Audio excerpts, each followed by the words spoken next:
Okay.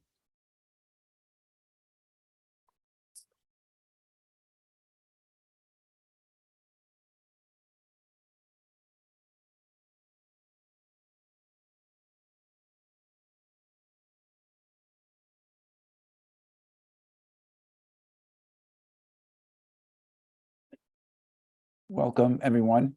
And we're going to get started in just a couple of minutes. Thanks for joining.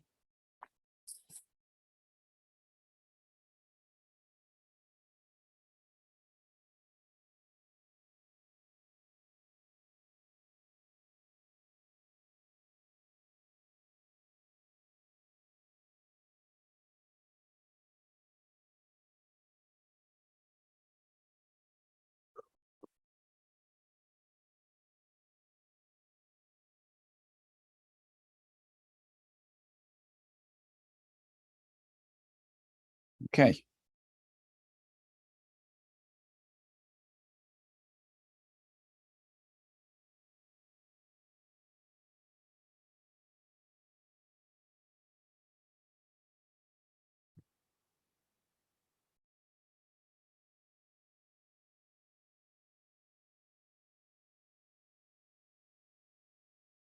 Okay. Okay. Good evening, everyone. Thanks for joining. This is sponsored by Kweller Prep, a test prep company based in Forest Hills. So we do all sorts of test prep, including SAT, the SAT, and college advice. And we're very professional and we do a really good job. So consider us. So this presentation is part of a series, actually, of 10 presentations, all on Thursdays at this time, 7. This is the 4th in the series. So tonight we're going to be covering the essays, the college essays, and the activities, and the other parts of the application that are not part of the transcript, how to fill out the application. A little bit about myself for those who have not been to my previous presentations. So I have 20 years of experience as a recruiter for the University of Michigan, working with students, high school students, at college fairs, visiting high schools, trying to explain the process, both in general terms and also for the specifics of the University of Michigan. I've also had a private practice working with students one-on-one to help them reach the schools of their dreams and understand how the system works, and basically trying to make this such an important process, make it work for students and parents. There's a lot of complications to it. There's a steep learning curve if you're going through this for the first time. So I'm going to share some of those insights that I've developed over the years. Also, one of the other experiences I had was I was PTA president at my son's high school, Townsend Harris High School. We graduated 2 years ago. Partly because I had all this information, I didn't want to share it with parents who have not gone through this process.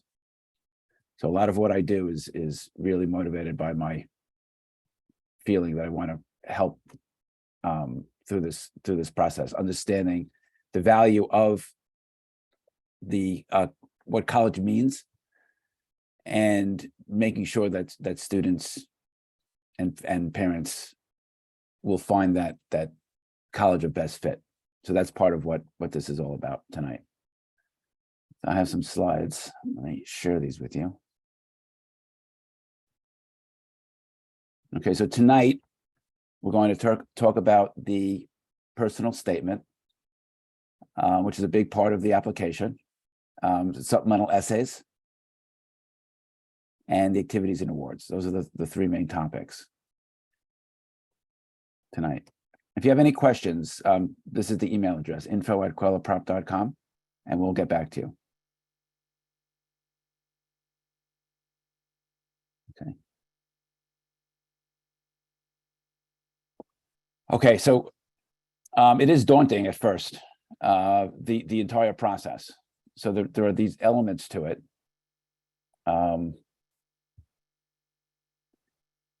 So there's what goes on in the classroom, the academic component to it, and there's the component outside the classroom. So for many folks, their student is now maybe a junior, so they're still working on their transcript, but they have much more control right now over their essays, the interviews, of course, and to a certain extent, the extracurricular activities, which we'll talk about. So we're going to be talking about the right-hand side of this slide tonight, but I do want to put things in context. So the transcript, which is the high school transcript, I put that in quotes and I put it in larger font size because it means a lot more than just what's on that page. So a transcript actually includes not just the grades, the GPA, which is a pure number. It actually, they're looking for the course selection. Has the student challenged themselves? That's a big part of this process. They want to know, relative to the high school that you go to, has the student taken those more advanced classes? Has the student pushed themselves? Is the student showing ambition? And also the variety of classes. They want to see a student who's well-rounded.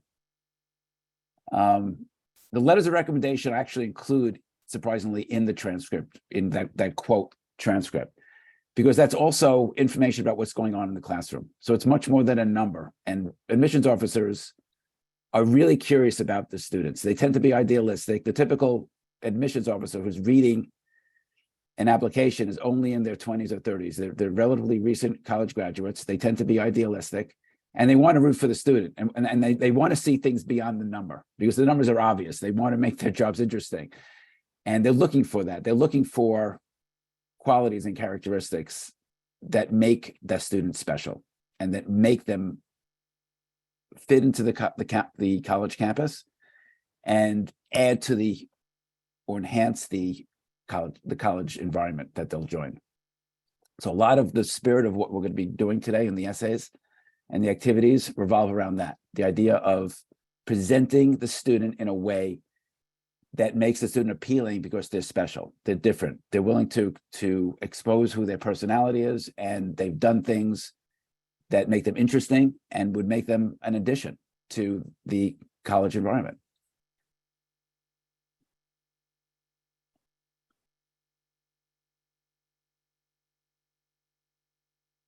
Okay, so this is a great quote that captures a lot of what I'm going to be speaking about tonight. So good colleges are not looking for the well-rounded student. They're looking for the well-rounded class, meaning that each student is unique and they prize that uniqueness. So they don't want a student that's going to have many interests. Though that's nice, they want students that have sort of a special interest. And the analogy that I like to use is a circle with a spike. So circle meaning that they're rounded, but the spike is that they have one or two special passions or talents that stand out. It could be the arts, music, helping the community, maybe something in math or science, an achievement. They're a standing writer. They've done something for their school newspaper, etc. So they're looking for something that makes them different than other students. The one way of looking at the transcript and the scores is really as a qualifier. Does the student qualify for that school that you're applying to? They never want to choose any student that would really struggle. They want students that are going to be happy and thrive on their campus, and that's exactly what the student should be looking for. So they should all both be looking at the same thing. So that's a big part of the process.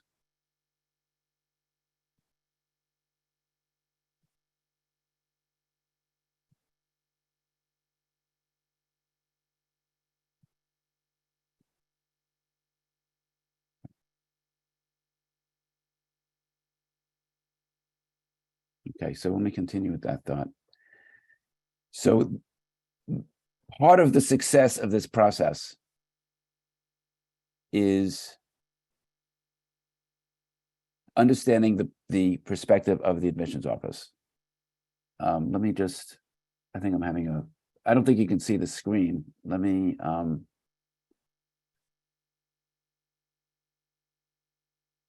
just take a minute here. I think I have some kind of glitch on my side.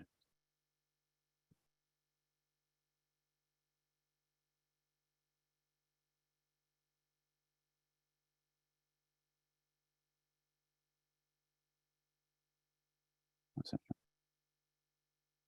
Okay.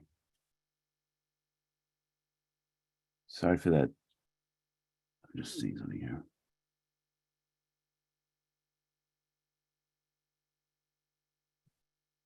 Can you see the screen now? There was a problem with this screen share. Could someone just chat me?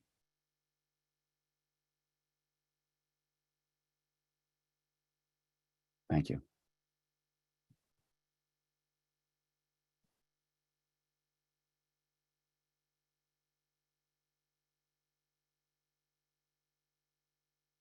Yeah, and put the questions in the chat. I will have time to answer them, and that really helps me understand if I'm missing something or not being clear, and just gives me good feedback. So please feel free to chat me. So from the perspective of the admissions office, it's important to understand that in order to put the application together, that's the most effective application.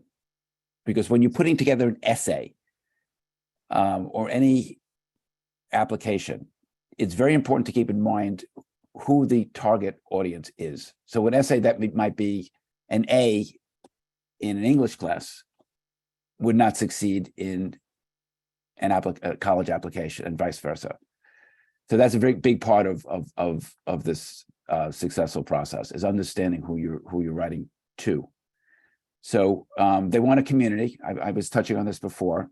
The admissions office wants a community of a variety of students, and that's going to enrich the lives of all the different students. So when they have students that have passions in certain areas, it makes the whole community a better place.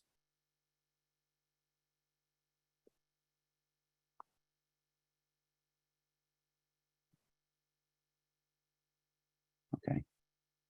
It seems when I put on the screen share, the full screen, it will not work. So I have to do it this way.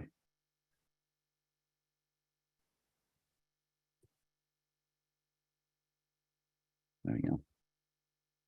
Okay. A little bit small.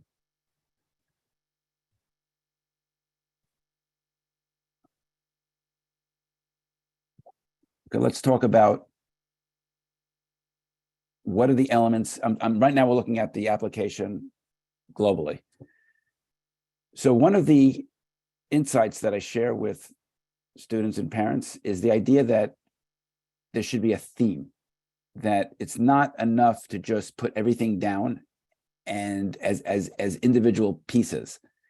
It makes the application more effective if you're able to unify the different elements of the application. That's the activities, the awards, the personal statement, the supplemental, and what you've done in the classroom and in your clubs. That's part of the activities, but it should sort of tell a story about who the student is, your personality, what is your passion. There might be two, there might be one, but it really should, it requires a lot of soul searching, which is very difficult for someone who's 17 to do, honestly. But this is a challenge that those who successfully clear that challenge will do well in this process. But it's for some students, it comes more naturally than others. But it does require that introspection. And for those who have some difficulty with that, they need to spend more time on it. And if your child is a junior, this would be the time to begin, if not sooner. So start to think about that.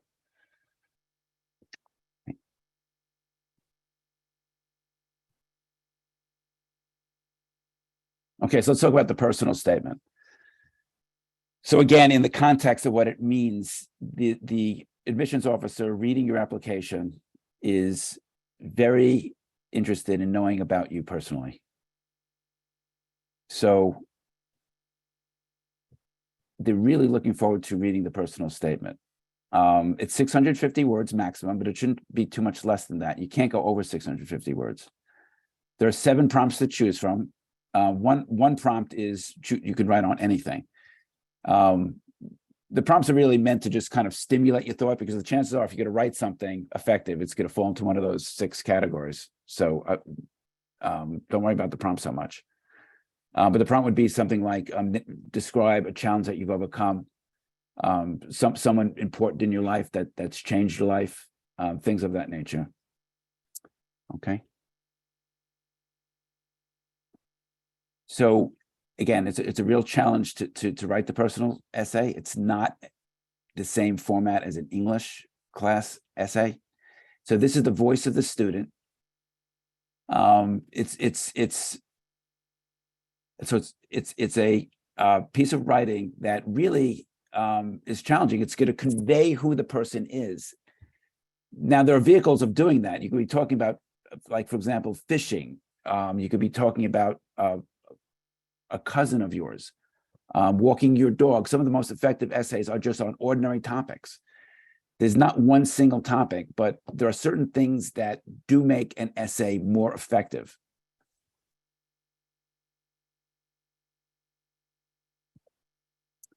I'm going to talk about that in detail. I just want to kind of go over I can take a step back for a moment, kind of get the idea of the Common App. For those parents who are new to this process, let me just kind of give an introduction to this piece here. So this is the Common App is the platform that's used for pretty much almost every college in the country. So there's 900 colleges that use it now. There are a handful of exceptions of schools that don't, notably MIT, Georgetown, University of Wisconsin are 3, but pretty much every other school that we know of, that we think about, is in there. So let me go in there. So you can access it by either Googling Common App or just typing in commonapp.org. And one thing I recommend for parents is you can create an account that's just what they call a practice account. So you can see that's the 4th choice, parent or other adult. And that just allows you to keep tabs on deadlines, what each college requires. So you have an understanding, and you can check in on your student to see how they're doing and if they're meeting the deadlines. There's also Naviance, which I'll talk about more, but Naviance is a parallel platform that the high schools use that the colleges on the Naviance list, naviance.com, the colleges must coincide, because the high school sends all their information, the transcript, and the school report, and the counselor recommendation, and the teacher recommendation, and the counselor recommendation all go through that portal.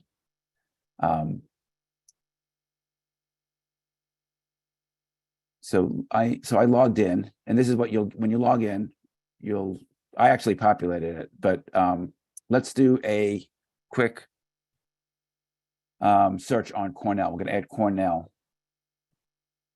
to my college list. So it came up, Cornell College, Cornell University. Okay, when you add it, it's going to be under your college list. So you can see I already populated with these different colleges here. So in this so-called Common App, the reason why it's called Common App is actually the middle tab. They've saved students a lot of time from the old days before they had the Common App, where each college would basically ask the same questions, and you have to fill it out over and over again. So the Common App takes away that redundancy, because you fill it out right here in the Common App. Those key questions about the demographics, your high school, where your parents went to college, and the personal statement are all here. So you fill this out once, and it's processed by all the other colleges. Though some colleges have unique questions. Let me go to Cornell for a moment. So when I click on Cornell, it gives you the key information, the deadlines, and it tells you something very important here. teacher evaluations. So those are the letters of recommendation. Typically for the more selective colleges, they would require 2 classroom teacher recommendations. So preferably from junior year, and ideally 1 from a STEM subject and 1 from something that's a core subject like history, English, or foreign language. Ideally, it doesn't have to be.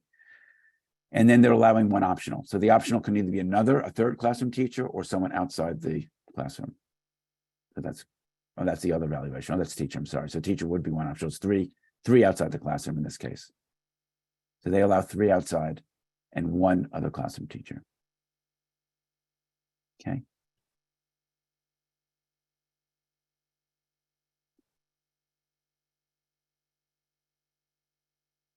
So there are college questions here, and there's a writing supplement. So you would click on this. So each college will typically have a supplement. We're going to talk about that a little bit later in the presentation.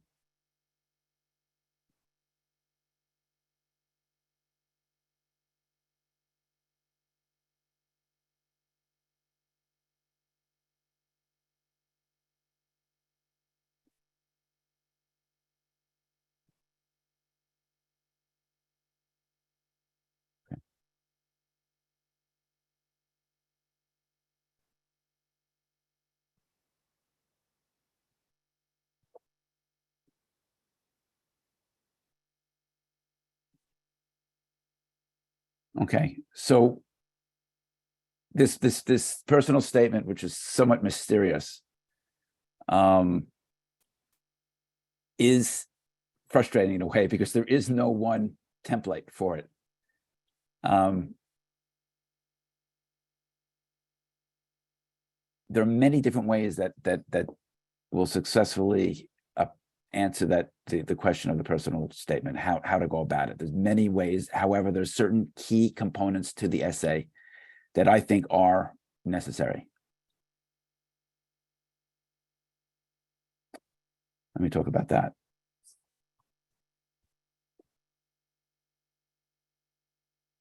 So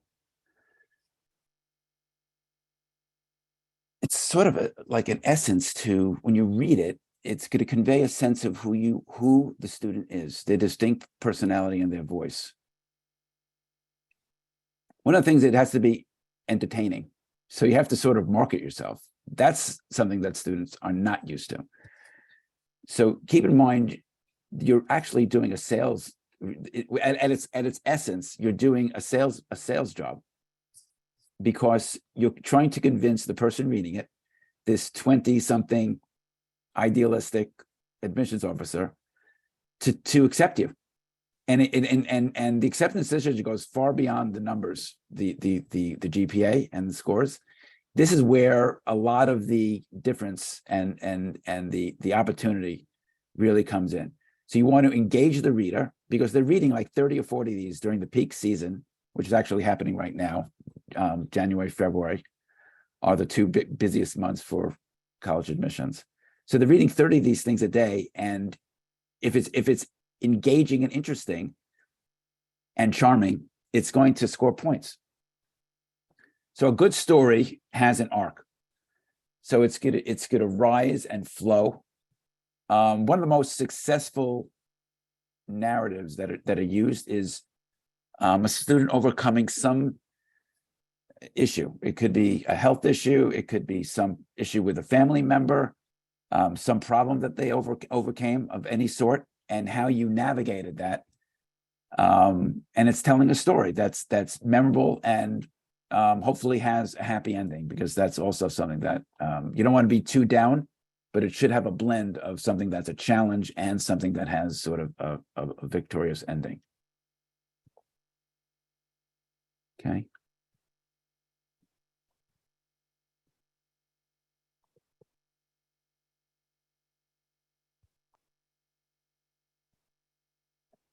Let me stop the share for a second. So I just want to talk just in general for a moment. So about this essay. So let me just throw some adjectives that I've come up with that characterize like an effective essay. Okay, distinctive, unique, special, individual, honest, insightful, congenial, original. Hey, Bill, I just want to remind you to check the chat really fast. Bill, just check the chat really fast. Please.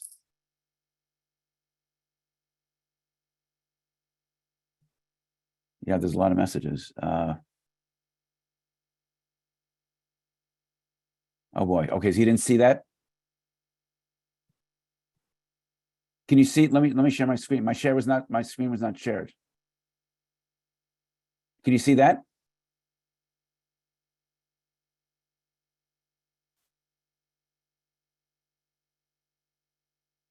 Francis, if you're there, can you confirm that you see my screen?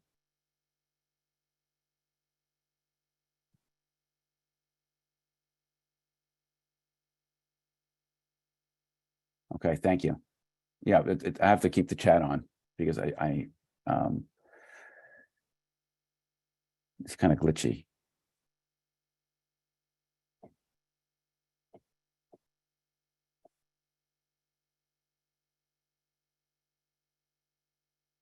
They've added some features actually to Zoom. So I use Zoom all the time, and now they added these features, and it's kind of wonky now with those added features. So it's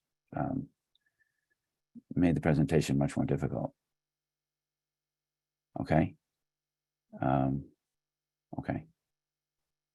So I was just going over some of the adjectives that I think that kind of should stimulate some kind of idea of what the essay should include. So original, different, varied, colorful, thoughtful, profound, meaningful, memorable. One of the cliches that I like to share with folks is show, don't tell. That's used a lot in admissions. And what's meant by that is that what you've accomplished is in the application. You shouldn't really directly mention any achievements in the essays. The admissions officer should try to come to their own conclusion. That's the ideal approach. The ideal approach is to talk about your life, talk about who you are, and then have the admissions officer reading your application see all those parts of you and draw their own conclusions independently. So don't say that I was president of a club for 3 years on the application. That's in the activity. So those achievements will be covered, but you might want to talk about how that experience enhanced your life or enriched people around you or made your community better, your school community, your home community. So those are things that you're going to talk about, not just listing specifically any achievements. Okay. The single biggest advice that I have about the essay is that you want the person reading it, the admissions officer, to want to root for you.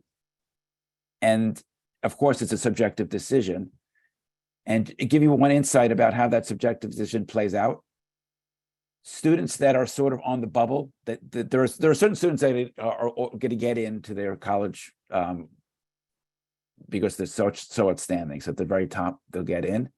And there's certain students that will be denied because they don't feel that you're academically qualified. But most students maybe, will fall in between those two categories. And what happens to those students is it goes to what's called committee. So committee is a situation that happens beginning now, actually, and through the month of February, where every week there's maybe 2 meetings a week where 10 to 12, maybe 15 admissions officers sit around a long table and they spend 10 or 15 minutes on each candidate. And that candidate is being represented by an admissions officer who's read your application. It's usually read by 2 people, but the person who's going to vouch for the student is usually the territorial representative. So they're going to have to advocate for you. So if they have passion for you and they push for you, the other admissions officers will see that, and that will really make a difference. So this whole deal about rooting for you is a big part of the process. One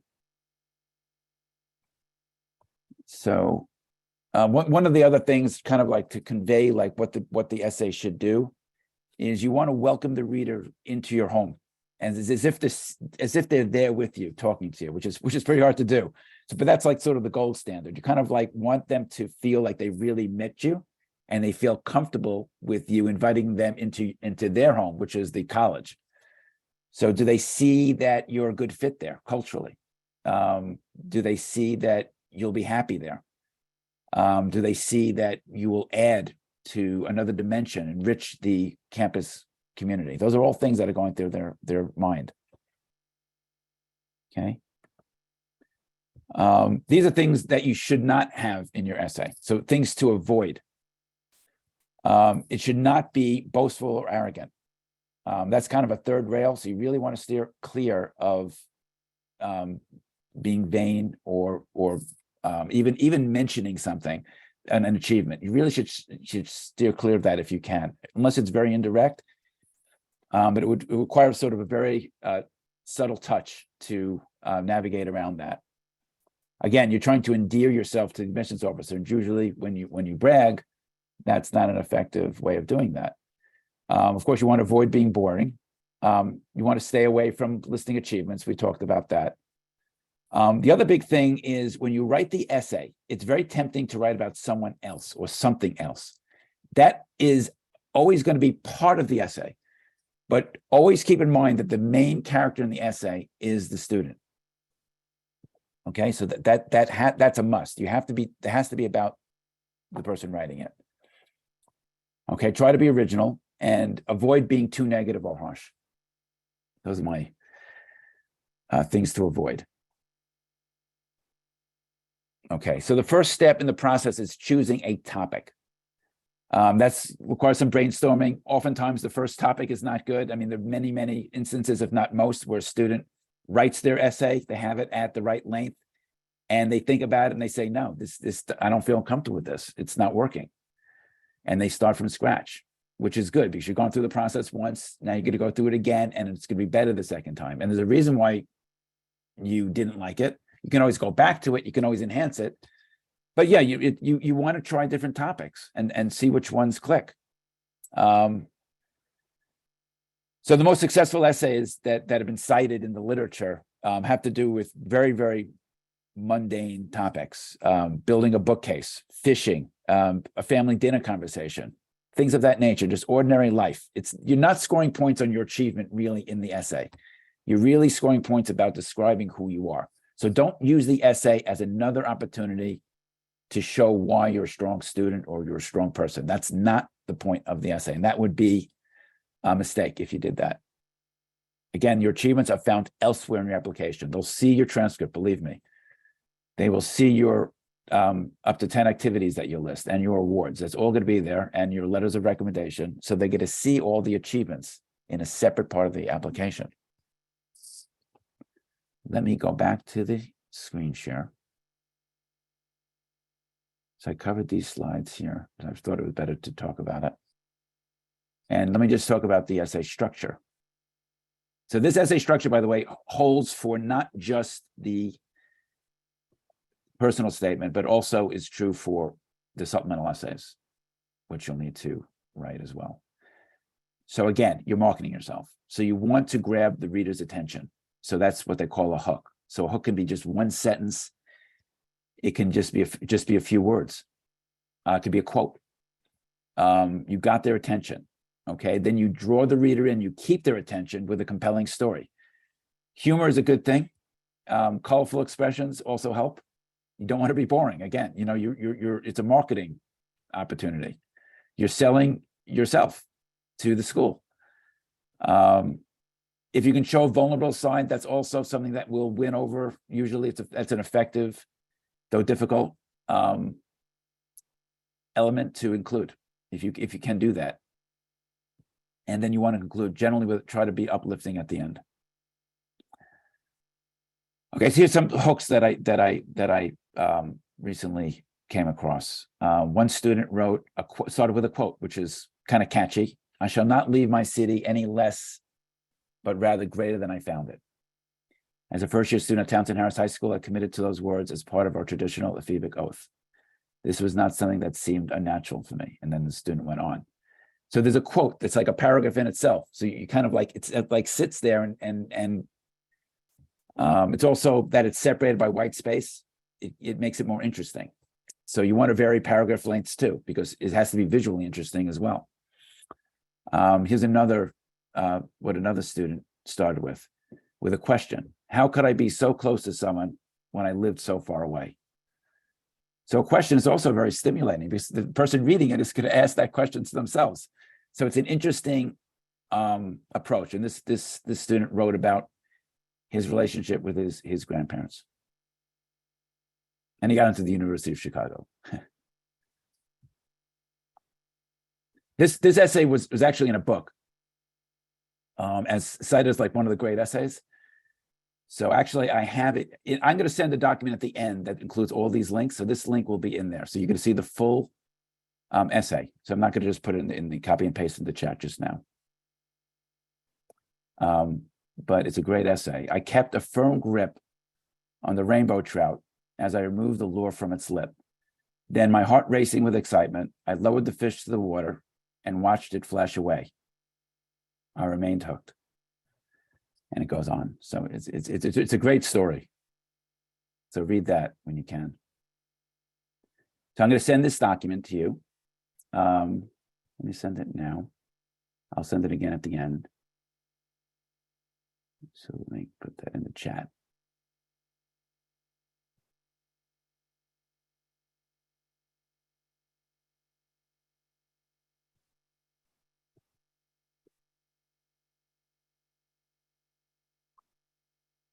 Okay.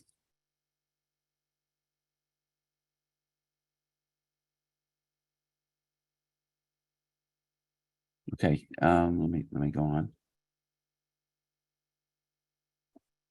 Okay. And any questions at this point? Take a breather here. I'm going through. I know I had all those glitches with the presentation, but are there any questions about the application? If you can put it in the chat, I'll be able to read it.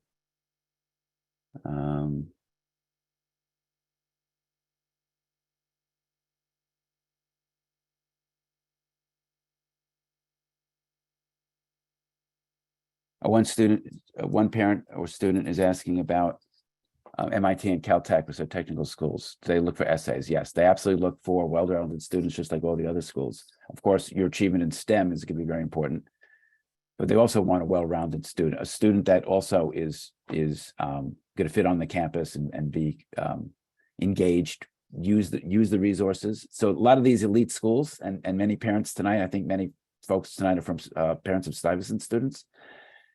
So keep in mind that they're looking for students that at these elite schools that are going to take advantage of the resources. And these are special places that have some of the best researchers and professors in the world.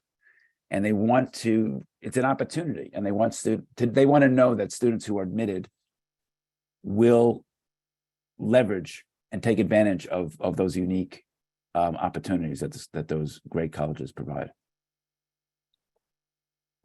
Okay, so let me talk about the supplemental essay.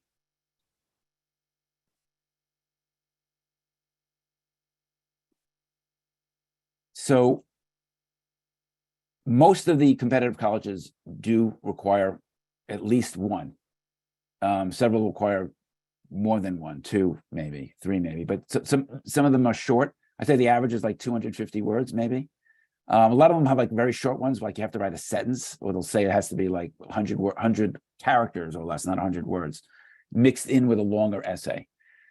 So the most common one is the why-us essay. So this is an interesting and a very common and very natural question to ask, because they want to know, rather than they don't want students to just like broadcast because of the Common App. It's so easy to apply to many schools. So that's one thing. They want to know that you've actually spent time researching the school. It's also an opportunity to tell the college how you will enhance their campus.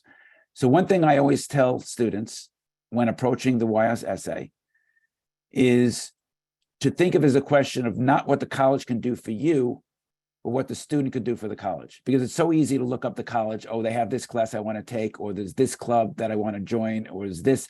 That's the wrong way to approach it. The better way to approach it is you have skills, which is it's on the activities, yes, but this is an opportunity to say how your achievements, your skills, your passions will make the campus better. So what's on campus that you'll join that'll make it better?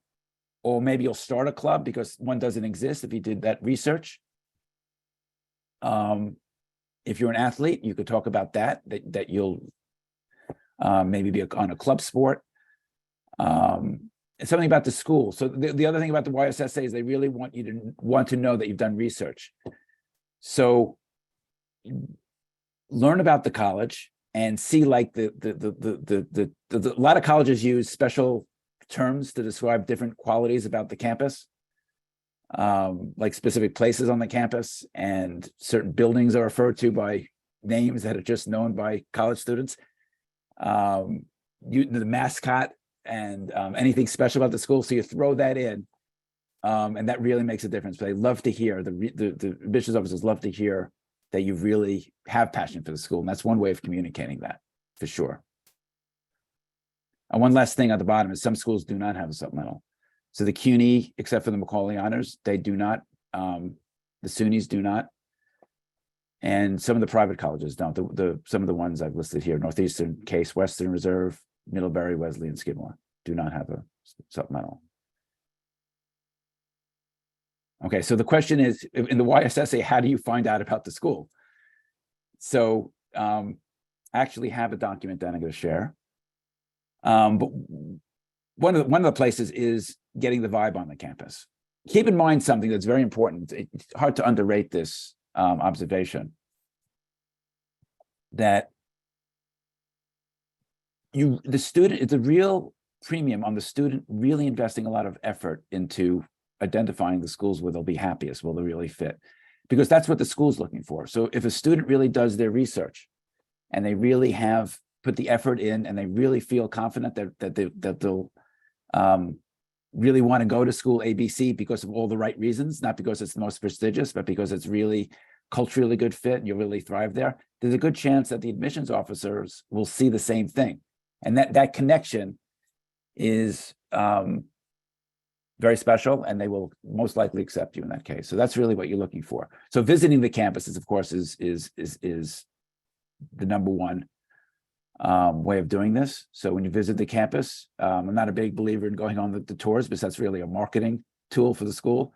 Walk around the campus, and if you can, walk up to students and strike up a conversation, visit a class. And that's something that a lot of folks don't know that you can do. If you go to the admissions office and ask, may I sit in on a class, there's a good chance that you can, and they'll give you a list. And that's a great opportunity to learn about the school, to actually sit in the class itself. So these are some of the ways that you can learn about the school, besides visiting. So there's college newspapers, which are really great. I mean, here's Cornell, the Cornell newspaper. So see what's going on campus. What fires people up? And go to the opinion, maybe go to the editorials, go to the sports. See what's going on. That's a good way of getting a kind of a vibe. The other thing is, underrated is the actual college website itself, because they often have, many colleges will hire students to write blogs. They might have 6 or 10 or 15 students writing blogs about their daily life for the purpose of communicating this with students, because they know that prospective students want to know about that. So that's another thing. We have to visit the college websites to get that information. These are my 3 favorite. Of course, there are many online discussion forums, but College Confidential, Reddit, Instagram, and YouTube videos are fantastic. And there are so many students that have generously filmed a day in the life of, or a dorm tour, where you follow them to their classroom, where they talk to their friends at lunch. And that's a great way of learning about the vibe on campus, short of visiting itself. So I'll share this guy with you.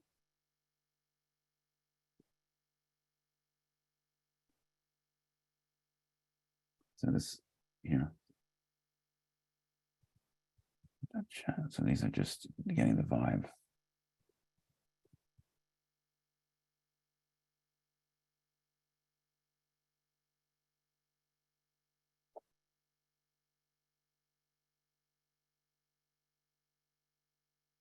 Okay.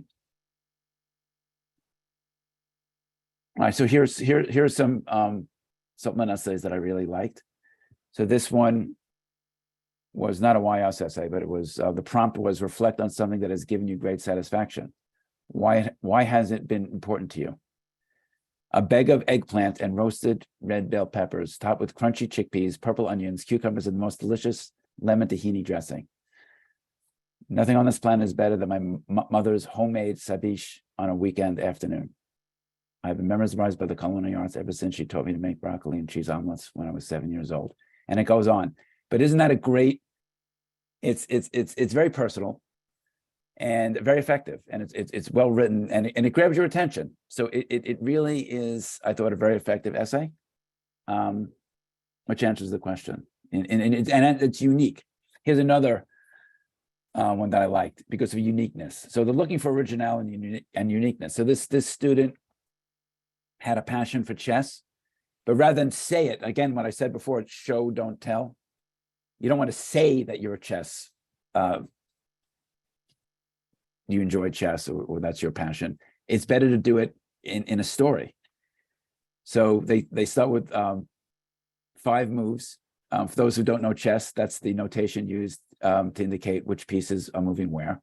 The Sicilian defense, Rossolimo attack. I continued searching. I played until the 12th move to find that black was completely lost, with a possible checkmate for white in 7 moves with perfect play.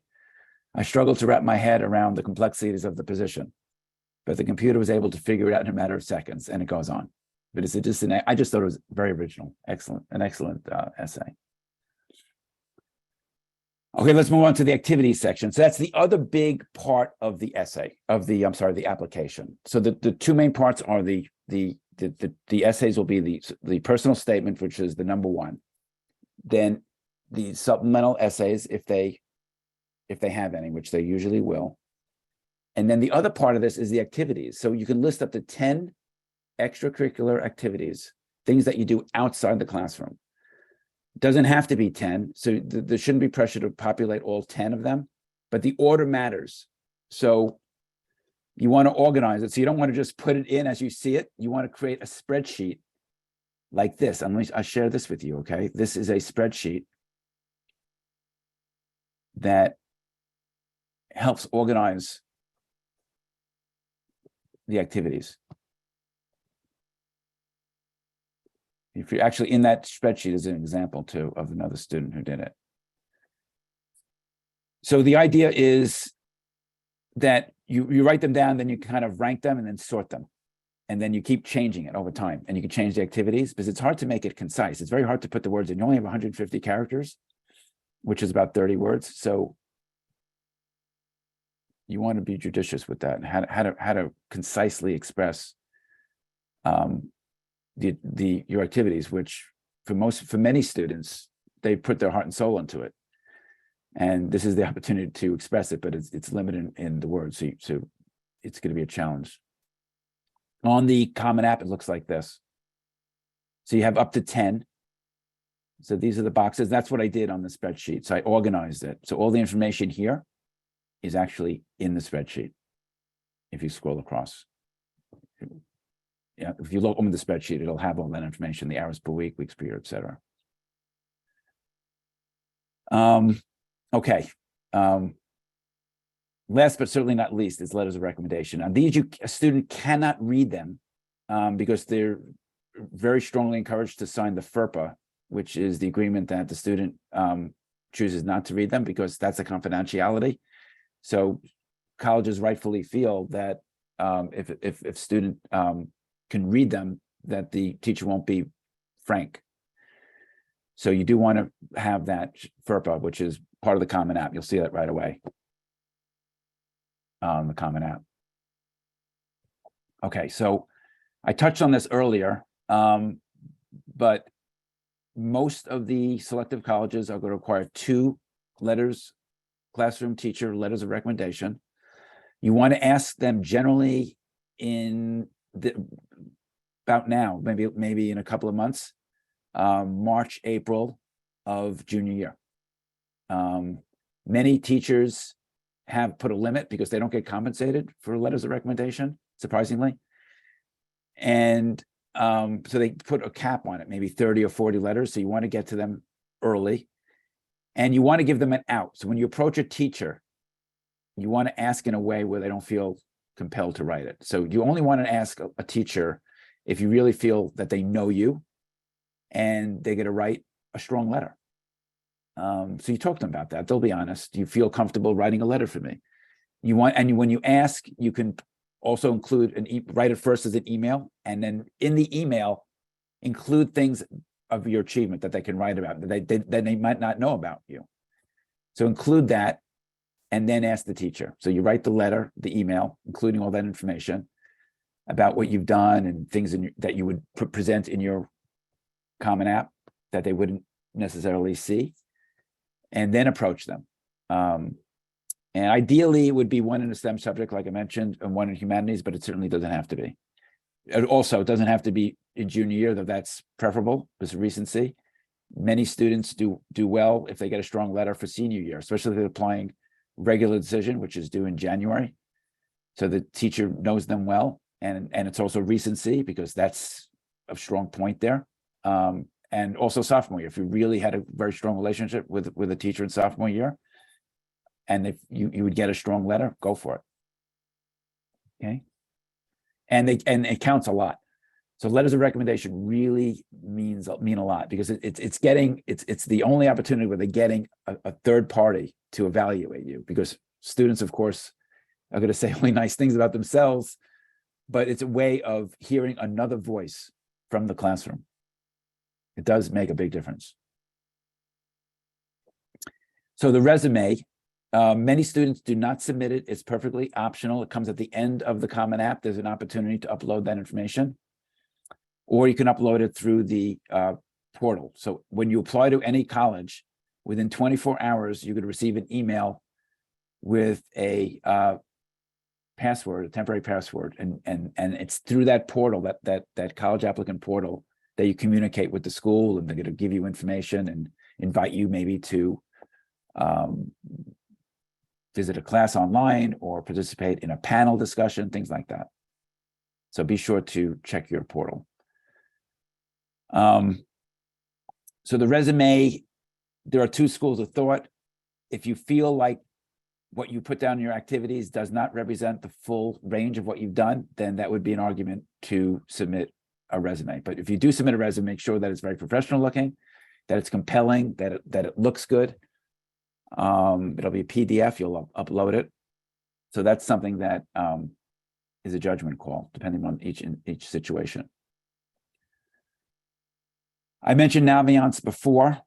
Students love it because it has the scattergrams. So the scattergrams show you the history, like the last 8 years of how because the only two quantitative data points they have are the SAT or ACT and the GPA. So they'll show a scattergram of students in the past 8 years, how they've done in terms of whether they got accepted or denied. So it kind of gives you a general sense of if you're competitive at that school. Of course, they use a holistic approach and they consider all the things that we discussed today. But this is sort of like a starting point. So students love to look at that to see the history of who got in over what year. And they go year by year too. There's a separate part besides the scattergrams. They also tell you in a separate section which students got in. I'm sorry, each year, students that applied, who were accepted, and who enrolled, which is also pretty useful. One thing about Naviance, and I also mentioned this before, is there's a separate portal that the students don't see, that only the school administration sees, and that's how they communicate with the colleges. So when they communicate, when a letter of recommendation, for example, is written, it's sent to the guidance office, and the guidance office uploads it for you through their back-end Naviance. Okay, so just touching on this, you probably already know that. So the deadlines, there are basically two sets of deadlines. There's early November and then early January. So early November is for early action or early decision, and then there's regular decision. So there's all those issues because early decision is binding. So private colleges use early decision and public colleges use early action, which is not binding. And I'm going to plug this. So Kweller is considering putting together a workshop. So if you have interest in this, please let us know through the info@kwellerprep.com. I'm going to show you that email in a moment again. So we're thinking about putting something like this together to help parents. Any last questions? Contact Francis or myself at that info@kwellerprep.com. Let me see if there's any questions here. It's almost exactly an hour. Reading some chat messages now. Let me see. So one question from Jenny is, in a school of 3,000 seniors, how do you build rapport? It's hard to build these relationships. Any suggestions how to begin these relationships with teachers? That is a challenge. If you go to public schools, that's one disadvantage of public school that the admissions officers are aware of. So in a private school, the classes will be 15 or 20 students typically. And in a large private school like Stye, it's going to be 34. So it is harder. And they recognize that. So there is no trick to it. I mean, if you're in clubs, often if you're in clubs, because every club has to have a teacher advisor, that's one way. And maybe by luck, your teacher will be your advisor. That would be nice. Maybe you could pick a club that actually has that teacher. So almost every teacher has a club. So that's another opportunity. But maybe speak to the teacher. Participation in class. You don't actually have to have some kind of rapport. If you participate in class and you feel that the teacher likes you and respects your comments, that's something there. Another, let's see here, is an advanced acceptance info per school or per course schools. It's per school. So every college has their own page, which is really neat. It's really good information. So New York City, about 60% of all high schools in the country subscribe to Naviance, mostly because it's a big benefit for the school, because it's a way for the school to send all this data to the colleges. But the DOE has the contract. So every single school, high school in the city, and I think there's about 300 or so high schools, every school is on Naviance. So your child probably has the password, so you can get it from them. And you can also get a parent account, which accesses the student account, or you can just share your child's account, either one. Would colleges recognize athletes that are part of high-ranked teams? Or would that matter? Absolutely. Anything that you do outside the classroom scores big points, especially if you have passion for something and they know that teams require a lot of time and effort. So that would really matter a lot. Absolutely. You want to talk about that. Anything you have passion for, you definitely want to communicate that.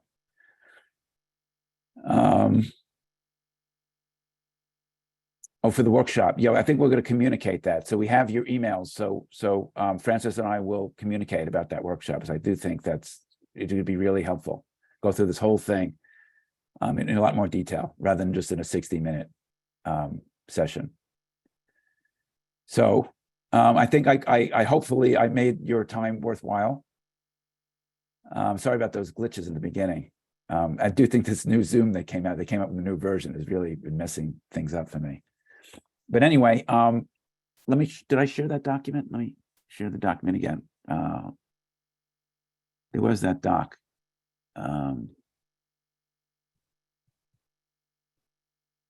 me grab this for you. All right, let you go. I think I gave you the resources. Yeah, I can see people are on it. I think I did send it. Yes, you did get it. Good. Oh, let me send you this one. Essay tips and strategies. This is a good document. I did not include this. So let me share this with you right now.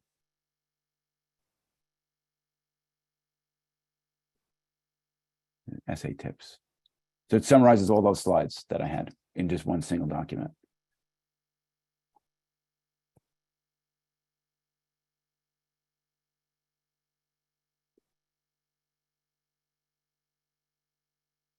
Okay. Well, good luck. I mean, it is a challenging process, but it's very rewarding. And I leave you with just the thought that the colleges genuinely really want to make it work for the student. So they're really looking for the best fit. So if I really encourage students to do all their research. Those 4 years are very special. You'll never have that again, where you're not working and you can really just enhance your social skills, your career skills, your academic skills, everything like that. It's really important to pick wisely. So good luck to everybody. Thanks for joining.